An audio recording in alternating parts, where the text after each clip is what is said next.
ದೇವರು ಎಂದರೆ ಸೃಷ್ಟಿಯ ಮೂಲ, ನಿರಾಕಾರ, ನಿರ್ಗುಣ, ಕಲ್ಪನೆಗೆ ನಿಲುಕದ ಅನುಭವಕ್ಕೆ ಬರುವ ಪರಮೋಚ್ಚ ಶಕ್ತಿ. ನಮ್ಮ ಬದುಕನ್ನು ಬದಲಿಸುವ ಪ್ರತಿ ಶಕ್ತಿಯೂ ಸಹ ದೇವರೇ. ಧರ್ಮ, ಸತ್ಯ, ತ್ಯಾಗ ಮತ್ತು ಆದರ್ಶ ಗುಣಗಳನ್ನು ಎತ್ತಿ ಹಿಡಿಯುವ ಮೂಲಕ ಮನುಷ್ಯನಾಗಿ ಬದುಕಿ ಸಮಾಜಕ್ಕೆ ಮೇಲ್ಪಂಕ್ತಿ ಹಾಕಿಕೊಡುವವರೆಲ್ಲರೂ ಸಹ ದೇವರೇ. ಶ್ರೀರಾಮಚಂದ್ರ ಮರ್ಯಾದಾ ಪುರುಷೋತ್ತಮ. ಯುಗ ಯುಗಗಳೇ ಕಳೆದರೂ ಶ್ರೀರಾಮ ನಮ್ಮ ಜೀವನದ ಅವಿಭಾಜ್ಯ ಅಂಗ. ಪ್ರಭು ಶ್ರೀರಾಮಚಂದ್ರರು ಭಗವಾನ್ ವಿಷ್ಣುವಿನ 7ನೇ ಅವತಾರ. ದಶರಥ ಕೌಸಲ್ಯೆಯ ಸುಪುತ್ರರಾಗಿ ಅಯೋಧ್ಯೆಯಲ್ಲಿ ಚೈತ್ರ ಮಾಸದ ಶುಕ್ಲ ಪಕ್ಷದ ನವಮಿಯಂದು ಜನಿಸಿದರು. ಈ ಪವಿತ್ರ ದಿನವನ್ನೇ ಶ್ರೀರಾಮನವಮಿ ಎಂದು ಆಚರಿಸಲಾಗುತ್ತದೆ. ಶ್ರೀರಾಮಚಂದ್ರರ ಜೀವನದ ಸಾರವನ್ನು ತಿಳಿಸುವ ಮಹಾಗ್ರಂಥವೇ ರಾಮಾಯಣ. ಬಾಲಕಾಂಡದಲ್ಲಿ ದಶರಥನ ಪುತ್ರನಾಗಿ ಜನನ, ವಿಶ್ವಾಮಿತ್ರರೊಂದಿಗೆ ಯಜ್ಞ ರಕ್ಷಣೆಗಾಗಿ ಅರಣ್ಯಕ್ಕೆ ಪಯಣ, ಸೀತೆಯೊಂದಿಗೆ ಪಾಣಿಗ್ರಹಣ.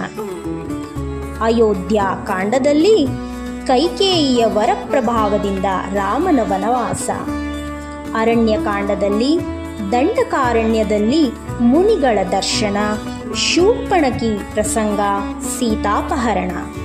ಕಿಷ್ಕಿಂಧ ಕಾಂಡದಲ್ಲಿ ಹನುಮಂತನ ಭೇಟಿ, ಸುಗ್ರೀವನೊಂದಿಗೆ ಸ್ನೇಹ, ಸೀತೆಯ ಹುಡುಕಾಟ.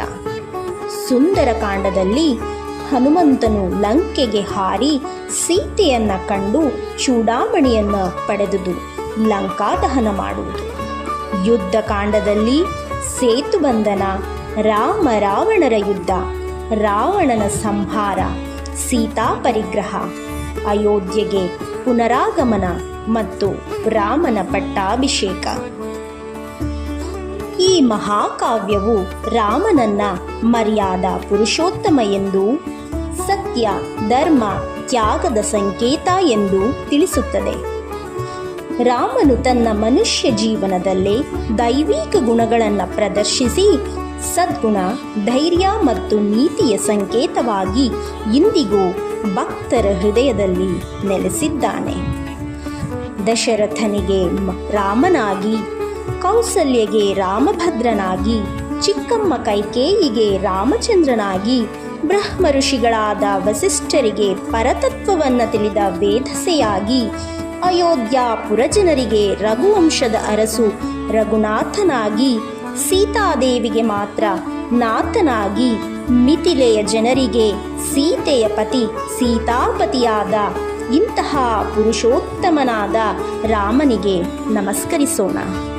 ರಾಮಾಯ ರಾಮಭದ್ರಾಯ ರಾಮಚಂದ್ರಾಯ ವೇದಸೆ, ರಘುನಾಥಾಯ ನಾಥಾಯ ಸೀತಾಯ ಪತಯೇ ನಮಃ. ಜೈ ಶ್ರೀರಾಮ್.